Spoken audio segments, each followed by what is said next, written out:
Hi ನಮಸ್ಕಾರ. ನಾವೀಗ ಕರಿಬೇವು ಚಟ್ನಿಯನ್ನು ಹೇಗೆ ಮಾಡಿಕೊಳ್ಳುವುದು ಎಂದು ನೋಡಿಕೊಳ್ಳೋಣ. ಮೊದಲಿಗೆ ಒಂದು ಬಾಣಲೆಯನ್ನು ಇಟ್ಟುಕೊಂಡು ಅದಕ್ಕೆ ಸ್ವಲ್ಪ ಎಣ್ಣೆಯನ್ನು ಹಾಕಿಕೊಂಡು ನಂತರ ಕರಿಬೇವು ಎಲೆಗಳನ್ನು ಹಾಕಿಕೊಂಡು ನಿಧಾನವಾಗಿ ಫ್ರೈ ಮಾಡಿಕೊಳ್ಳಬೇಕು. ನಿಧಾನವಾಗಿ ಫ್ರೈ ಮಾಡಿಕೊಂಡ ನಂತರ ಅದೇ ಬಾಣಲೆಗೆ ಬೆಳ್ಳುಳ್ಳಿಯನ್ನು ಹಾಕಿಕೊಂಡು ಗೋಲ್ಡನ್ ಬ್ರೌನ್ ಬಂದ ನಂತರ ತೆಗೆದುಕೊಳ್ಳಬೇಕು. ನಂತರ ಅದೇ ಬಾಣಲೆಯೊಳಗೆ 3-4 ಸ್ಪೂನ್ ಉದ್ದಿನಬೇಳೆ, 1-3 ಸ್ಪೂನ್ ಕಡಲೆಬೇಳೆಯನ್ನು ಹಾಕಿಕೊಂಡು ನಿಧಾನವಾಗಿ ಫ್ರೈ ಮಾಡಿಕೊಂಡು ಗೋಲ್ಡನ್ ಬ್ರೌನ್ ಬಂದ ನಂತರ ಅದನ್ನು ತೆಗೆದುಕೊಳ್ಳಬೇಕು. ಮತ್ತು ಅದೇ ಬಾಣಲೆಗೆ ಕೊತ್ತಂಬರಿ ಕಾಳನ್ನು 2 ಸ್ಪೂನ್ ಹಾಕಿಕೊಂಡು ನಿಧಾನವಾಗಿ ಫ್ರೈ ಮಾಡಿಕೊಂಡು ಫ್ರೈ ಆದ ನಂತರ ಅದನ್ನು ಕೂಡ ಒಂದು ತಟ್ಟೆಗೆ ತೆಗೆದುಕೊಳ್ಳಬೇಕು. ನಂತರ ಅದೇ ಬಾಣಲೆಯೊಳಗೆ 7-8 ಕೆಂಪು ಮೆಣಸಿನಕಾಯಿಯನ್ನು ಹಾಕಿಕೊಂಡು ನಿಧಾನವಾಗಿ ಫ್ರೈ ಮಾಡಿಕೊಂಡು ಅದನ್ನು ಕೂಡ ತೆಗೆದುಕೊಳ್ಳಬೇಕು. ನಂತರ ಅದೇ ಬಾಣಲೆಯೊಳಗೆ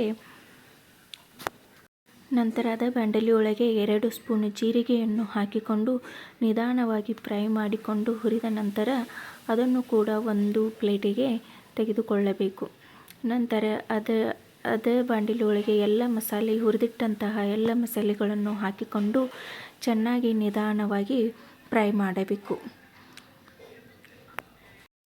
ಕರಿಬೇವು ಎಲೆಯೊಳಗೆ ಔಷಧೀಯ ಗುಣ ಇರುವುದರಿಂದ ಕರಿಬೇವು ಚಟ್ನಿಯನ್ನು ತಿನ್ನುವುದರಿಂದ ತುಂಬ ಆರೋಗ್ಯಕ್ಕೆ ಒಳ್ಳೆಯದು ಎಂದು ಹೇಳಬೇಕು. ರಕ್ತಹೀನತೆ ಸಮಸ್ಯೆ ಇದ್ದವರು ಕರಿಬೇವು ಚಟ್ನಿಯನ್ನು ತಿನ್ನುವುದರಿಂದ ಇದರಲ್ಲಿ ಕಬ್ಬಿನಾಂಶ ಹೇರಳವಾಗಿ ಇರುವುದರಿಂದ ಇದು ಆರೋಗ್ಯಕ್ಕೆ ಒಳ್ಳೆಯದು ಎಂದು ಹೇಳಬೇಕು.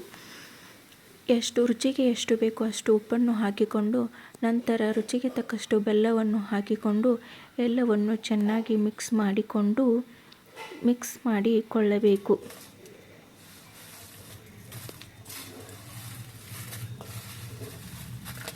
ಕರಿಬೇವಿನಲ್ಲಿ ಕಬ್ಬಿನಾಂಶ ಮತ್ತು ಪೋಷಕಾಂಶಗಳು, ವಿಟಮಿನ್ಸ್ಗಳು ಹೇರಳವಾಗಿ ಇರುವುದರಿಂದ ಇದು ತುಂಬ ಒಳ್ಳೆಯದು ಎಂದು ಹೇಳಬಹುದು.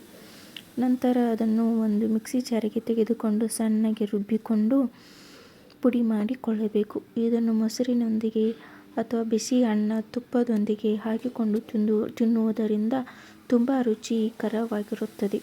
ನೀವು ಕೂಡ ಒಂದು ಸಲ ಟ್ರೈ ಮಾಡಿ ಎಂದು ಹೇಳುತ್ತೇನೆ. ತುಂಬ ರುಚಿಯಾದಂತಹ ಕರಿಬೇವು ಚಟ್ನಿಯನ್ನು ನೀವು ಒಂದು ಸಲ ಮಾಡಿಕೊಂಡು ತಿನ್ನಿ. ತುಂಬ ಆರೋಗ್ಯಕ್ಕೆ ಒಳ್ಳೆಯದು ಕರಿಬೇವು ಚಟ್ನಿ ಎಂದು ಹೇಳುತ್ತೇನೆ.